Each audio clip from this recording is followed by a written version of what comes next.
Hi there, it's Dawn here at Stickletown, and today I am doing some canning, and in fact I'm canning for the first time in my new kitchen, which is great because I've got loads of space for everything. Now what I'm canning today is, I've made up my own sort of recipe as such, and it's not an approved way of canning. I'm canning in my Instant Pot, which doesn't have a canning facility, but I have canned in it before, successfully many times, and that's what I'm using today. I do believe Instant Pot have now brought out a UK version which has got canning on it, but I'm very reluctant to pay out on another piece of equipment at the moment. And what I am canning is haggis, and we're using some of our own mutton because our sheep have recently gone off on their final journey. So let me run through with you what I've got. I haven't managed to get any information on canning haggis, but I'm expecting the density of it to be similar to spam, so I can't think of any reason why it wouldn't work, and I know you can buy haggis in cans. So first off, I've got it all mixed up ready here in the bowl. Now in there is the mutton, minced mutton, and some beef suet. I meant to see if I could get beef suet from the butcher's the other day, and I forgot when Martin went over to pick the meat up. So I'm using a Tora beef suet, a good old standby, and I have bought in a seasoning mix. Sellotape stuck there. Now I've used this seasoning mix many times. It's a haggis seasoning mix, and I bought it in from it's a Master seasoning, and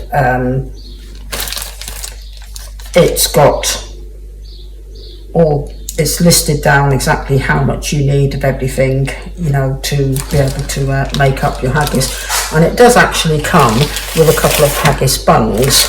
I've got 2 packs here, I'm doing a double quantity, and it comes with the haggis bungs, which are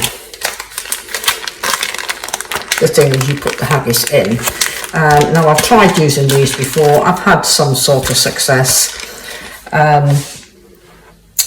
but personally I just think canning it and having it in a jar ready for me and Martin would be a lot better. So, and I mean the bungs, you get 2 for each pack of seasoning, so I've got 4 there, but like I say, I'm not using them, and they're to make up 1 pound haggis. Yeah, 1 pound haggis. So I'll just put them to one side. If this doesn't work out and I want to make some more up, then that's what I'll do. So I've mixed my beef suet, I've mixed my minced mutton. It does say traditionally you're supposed to use the plucks, which is the lungs for haggis. We didn't get the plucks or anything back, and I have got a fair amount of the minced mutton, so I'm using that. So it's mixed with the seasoning, it's mixed with the beef suet, and it's been mixed with the water as well, so that's all been sitting together for about a good half an hour. I'm using wide mouth canning jars because it will be easier to get out. Let me just move that around a bit. Yeah, so I'm using the wide mouth canning jars. So I've got everything ready. I've got my lids, I've got my rings, I've got the Instant Pot all set up, ready to go. So I'm going to fill the jars now. Like I said, this is all a bit experimental.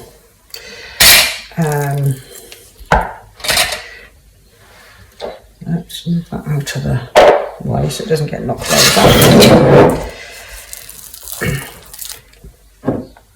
And I don't really want any air pockets. Like I say, I think the density is going to be very similar to Spam. So,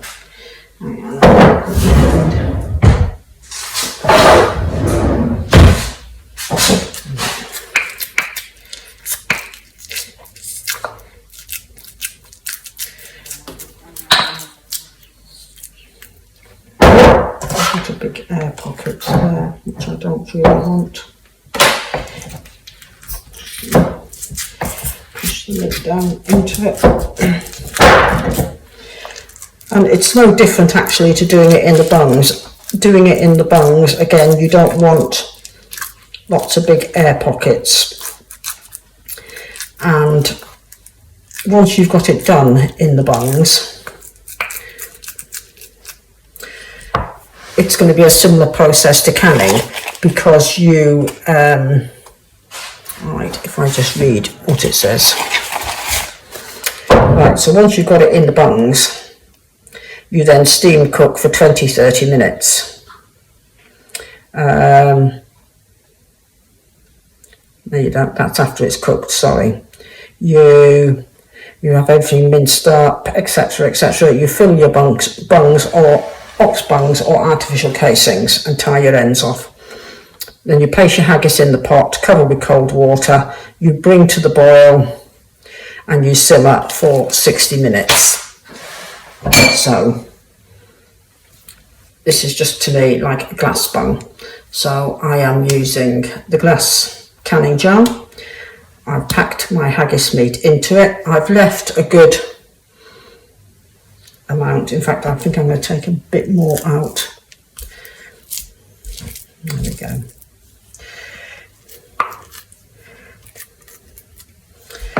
And I'm going to wipe the rim with some vinegar to get all that greasy fat off.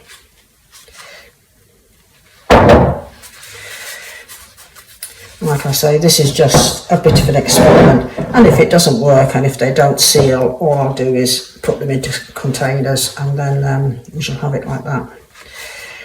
So to make sure that's all totally clean.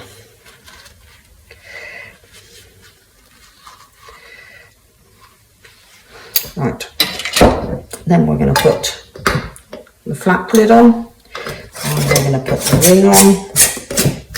And I'm doing all this raw packed, and then it's going to go into the Instant Pot. So I'm going to carry on filling my jars, and I'll come back to you once I've got them all done. Okay, that's the jars all filled. I've got 5 jars in there. So let me turn the camera around. There we go, 5 in there, all done. In fact, one has got slightly less in it, so that might be the one we try for dinner tonight or tomorrow night. So they're all in there, water's in. I have got a cloth in the bottom because I haven't got a trivet for this canner. So I've got a cloth in the bottom that the jars are sitting on. And so I'm now going to put the lid on and get it started. So let me tilt the camera down so you can see.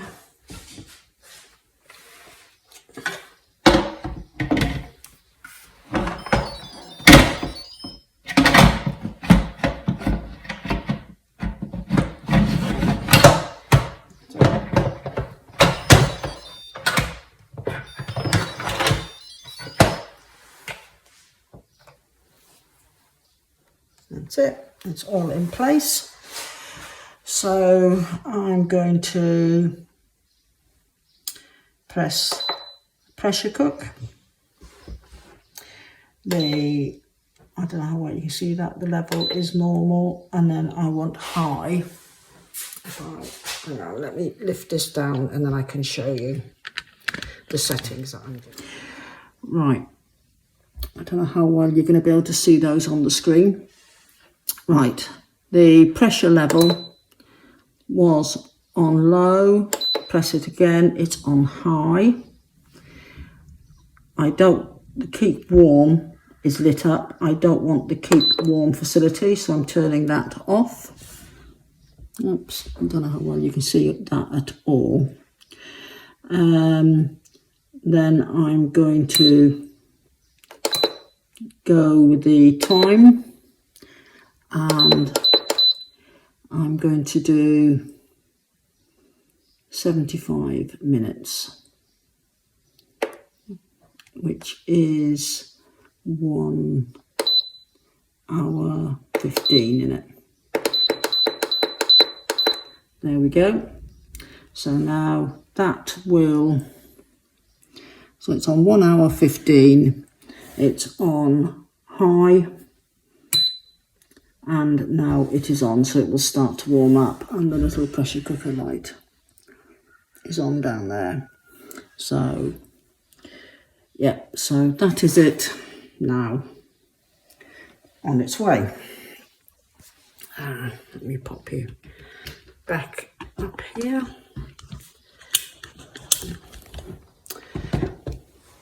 Right, so that's the pressure canner on its way. It is closed, all the dials are in the right place, and so now we will come back in, well, after 75 minutes, and when it's cooled down and the pressure has dropped, and I can then lift it out of the canner and we can see the results of trying to can some haggis.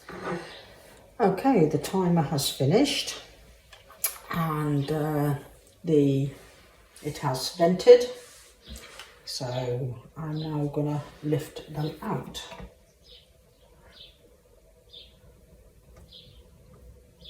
There we go. Bubbling away like I expected it to be.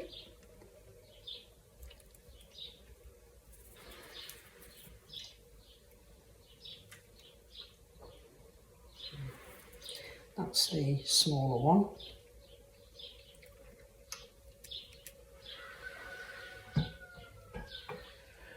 And of course the suet is going to create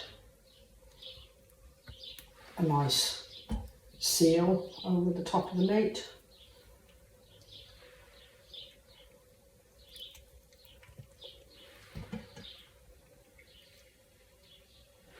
So there we go.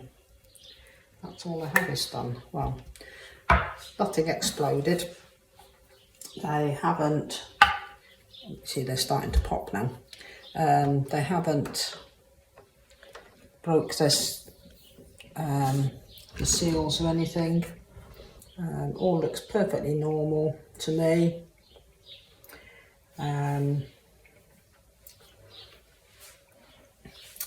What was I going to say? They haven't, oh, I can't think of the word. When it all spills out the jar and then seals, you know, none of that has happened. Jars haven't broken, so to me, I would say that is a success. And now they're starting to seal as they cool down. That's that pinging noise you can hear.